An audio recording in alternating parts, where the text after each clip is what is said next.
यवतमाळ स्थानिक स्वराज्य संस्था निवडणुकीत महायुतीचा उमेदवार ठरल्याची माहिती आहे। शिवसेनेचे माजी आमदार दुष्यंत चतुर्वेदी यांचं नाव जवळपास निश्चित झालंय।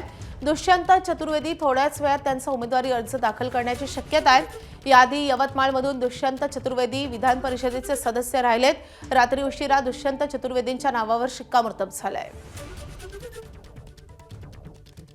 तर या संदर्भात अधिकची माहिती जाणून घेऊयात। आपले प्रतिनिधी निलेश फाळके आपल्या सोबत आहेत। निलेश, अखेर दुष्यंत चतुर्वेदींच्या नावावर शिक्कामोर्तब झाल्याचं समजतंय, नेमकं काय घडतंय शिवसेनेच्या गोटात? यवतमाळ विधान परिषद निवडणुकीमध्ये आता चांगलीच रंगत आलेली आहेत आणि उमेदवारी अर्ज दाखल करण्याच्या शेवटच्या दिवशी सुद्धा शिवसेनेला ही जागा महायुतीमध्ये सुटला असताना अद्यापही उमेदवार निश्चित झालेला नाही आहेत।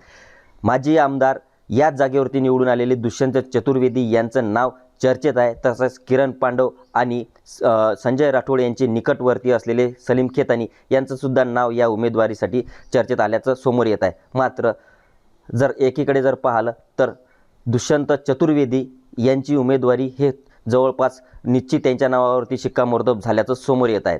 एकीकडे जर पाहिलं तर महायुतीमधलेच भाजप या पक्षाने सुद्धा या जागेवरती दावा केला आहे आणि भाजपचे जिल्हा समन्वयक नितीन भुतडा हे सुद्धा आज उमेदवारी अर्ज भाजपकडून दाखल करण्यात आहेत।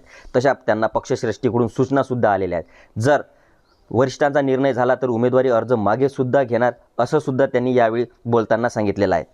दुसरीकडे महाविकास आघाडीकडून जर पाहिलं तर काँग्रेस पक्षाला ही जागा सुटली आहेत आणि या जागी साहेबराव कांबळे यांनी आपली उमेदवारी अर्ज दाखल केलेला आहे। एकंदरीत जर पाहिलं तर यवतमाळच्या स्थानिक स्वराज्य संस्थांच्या निवडणुकीत एक चांगलाच नवा ट्विस्ट आलेला आहे। महायुतीमध्येच कुरघोडीचं राजकारण इथे पाहायला दिसत आहे।